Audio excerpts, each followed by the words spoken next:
పంటను ఐలమ్మ ఇంటి నుంచి ఇడిపించి నా గడిలకేపియాలి. అచ్చా మగర్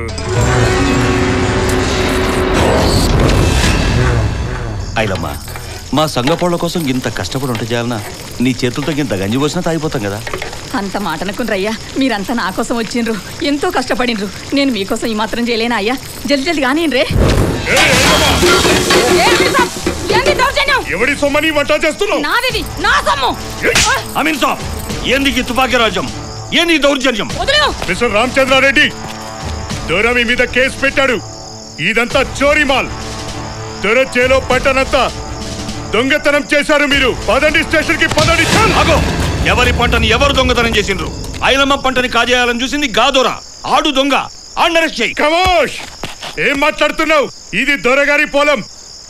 మల్లేపల్లి మక్తాదార్ గారు రాసిన దస్తావేజులు ఇవిగో. ఇవిగో, ఇది చిట్యాల ఐలమ్మ పొలం కాదు. మల్లేపల్లి మక్తాదార్ గారు నాకు కౌలుకి ఇచ్చిన పొలం దొర కౌలుకు తీసుకున్నాడా? దొరకి ఏం అవసరం? వేలకు వేల ఎకరాల భూమిని దొర కౌలుకు తీసుకుంటాడు. ఇది కుట్ర. దొరలు దుర్మార్గంగా ఈ పన్నాగం పన్నిండ్రు.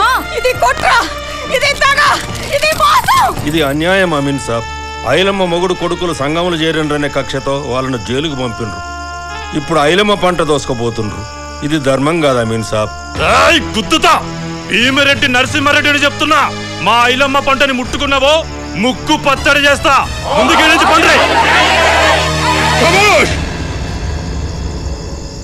కానూన్ ఎట్లా అమలు చేయాలో ఈ అమీన్ సాబ్ కి బాగా తెలుసు. ఈ పంటంతా దొరగడికి చేర్చండి. మీ సంఘపోళ్ళంతా స్టేషన్ కి నిలవండి. ఏడాది పడిగిన కష్టపడ్డ పంటంతా దొరగాడు ఎత్తుకుపోతున్నాడు. నా పిల్లలకే పెట్టాలి తండ్రి, నా ఇల్లంటా గడవాలి. ఇంకా ఎంతకాలం ఈ త్వరలో దేశముఖల చీక